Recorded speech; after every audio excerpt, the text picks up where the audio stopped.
This is Talk Business and Politics with Roby Brock.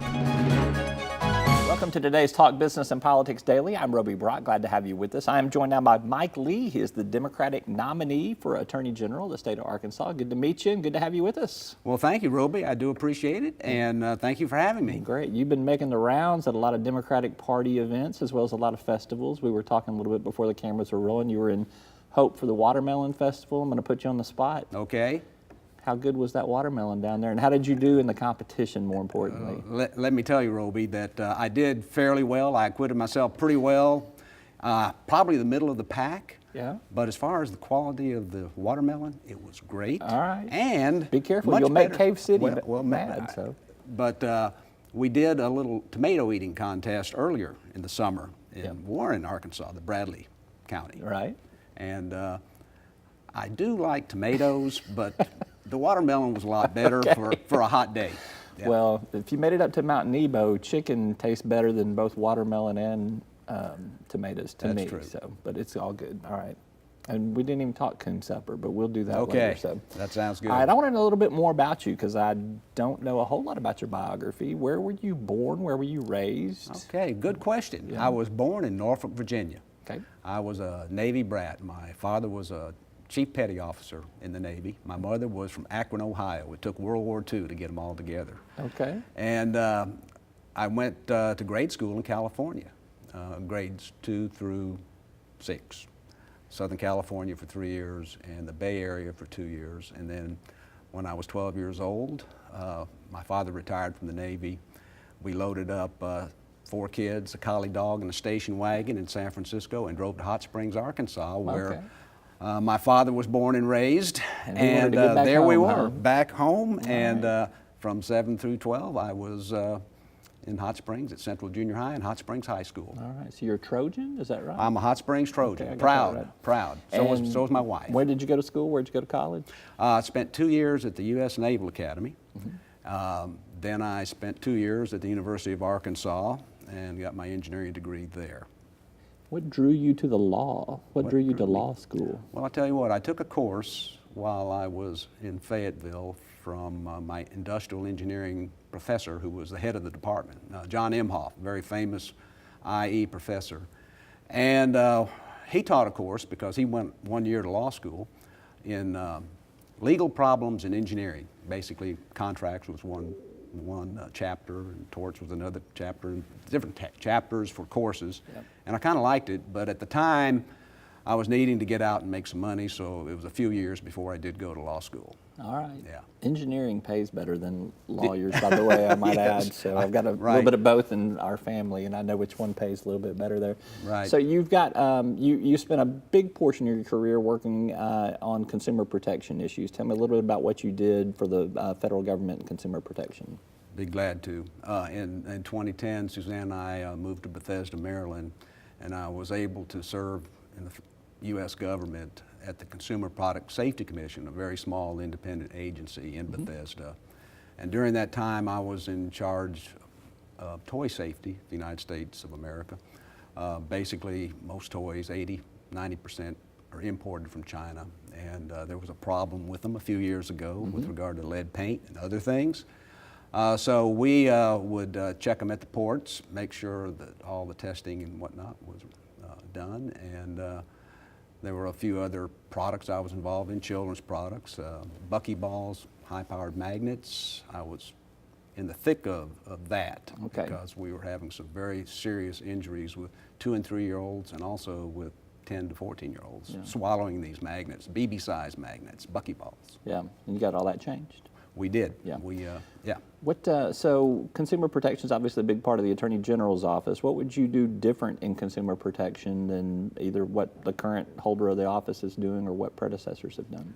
Well, the current holder of the office, Leslie Rutledge, has neglected the Consumer Protection Division, I think, to the point that it's not as effective as it was. And I hear this when I travel around the state. People have complaints that they turn into the Attorney General's office concerning consumer protection. It might be a phone call, some robocall, or something like that, some scam, and nothing gets done at the Attorney General's office. And my plan is to reinvigorate that, put a lot of emphasis on that, because I think that's an important part of what the Attorney General is supposed to be doing. What else would you do differently than what Attorney General Rutledge is doing right now? Give me one other example of a direction you would take the office in a different way. All right. Earlier this year, all 75 counties and a number of cities decided that they would file a lawsuit against the opioid industry to try to get some resources and help for the opioid problem that the state and the country is facing. They wanted Leslie Rutledge to be part of that lawsuit. It's in a united front against the opioid industry. And it's important to know that Newsweek magazine looked at this Arkansas lawsuit being filed by the 75 counties and said it was a model for what the states need to do to address the treatment and prevention of opioid addiction. You would have joined that lawsuit with them. I would, on day one, I will. But what was bad was that Leslie Rutledge not only said no to joining that lawsuit that they wanted her to join, she filed her own lawsuit and tried to dismiss theirs.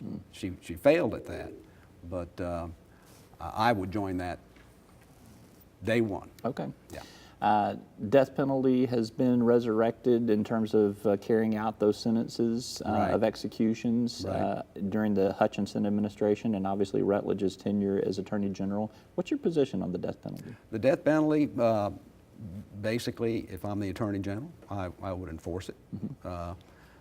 It's what bothered me last year with regard to the executions, the first executions carried out in 10 years in the state was the helter-skelter manner of doing this. I mean, it was trying to do the executions in a short period of time before the medication expired and other things.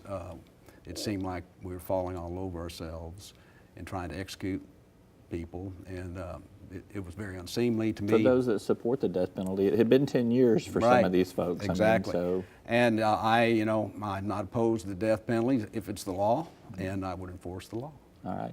Will you Right. do something different on the drug front in terms of trying to help the state find sources for that? Or Yeah, that would be an option to look at that. I know there's some litigation right now to force pharmaceutical companies to sell when they don't want to sell for the purposes of executions. Now, there ought to be some other options rather than force companies to do that. And I'd be glad to look at whatever would be better than that particular situation. All right. I've covered a lot of attorney generals in the nearly 20 years. I will say that we've been producing this TV show right here. Some attorneys general bring a legislative package to the session. There's some things that they want to see the law change to do and some things that they want to be proactive on. Attorney General Rutledge has been the first one in my memory that has not brought a legislative package, and just philosophically, she has told me on a number of occasions, I just want to provide legal advice to the legislature. I'm not going to bring a package on that. Would you have a different philosophy? Would you be more in line with previous attorneys general where you would put a package together, or would you maybe defer to the same type of philosophy that she has? Very definitely, I would have a legislative package. Like you said, she has not presented one in her 4 years. My legislative package would include things like plans to enhance our ethics laws. As we know, there's a lot of corruption that's been uncovered in the state, and our ethics law from 2014 has so many holes in it, it's ridiculous.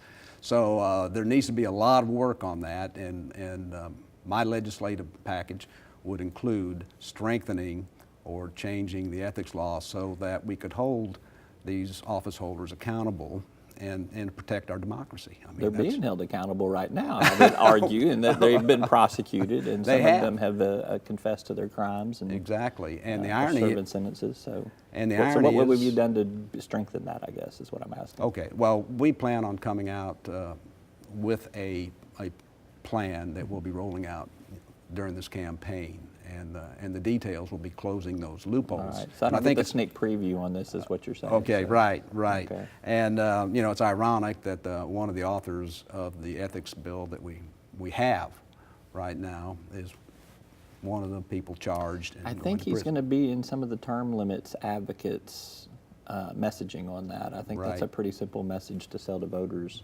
on Right. that. Anything else in terms of a legislative package that you mentioned Well, ethics? Would there be other areas where you want to see some other things strengthened? There might be. I mean, you know, we may look at student bill of rights or something like that with regard to financing education. Things like that we look at and maybe advance at the legislative session. All right. There has been a lawsuit filed by a member of the Democratic Party about Leslie Rutledge seeking her personnel records. I would assume you're not coordinated with that, since there shouldn't be any coordination with that, but you have commented on that. Well, what do you hope is the end game on that? Well, as you know, Roby, in 2007, Leslie Rutledge was an attorney working for the Department of Human Services when she abruptly left in 2007.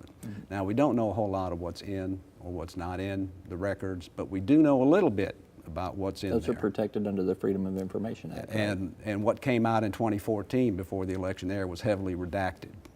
There was some information, but some of the information that came out in 2014 raises a lot of flags. Number one, gross misconduct allegations, and number two, do not rehire recommendations. Now, the people of Arkansas really deserve to know about the employment history of their Attorney General before they rehire That was out that there, though, attorney. in 2014, and voters seem to have spoken on that. They elected her when they had a choice for a Democrat as Attorney General, so why would the book not be closed on this in terms of voters have spoken? They had that same information that's been presented in 2018 as they did in 2014. Well, I think they didn't have quite all the information. The surface was scratched. We had a lot of redacted documents.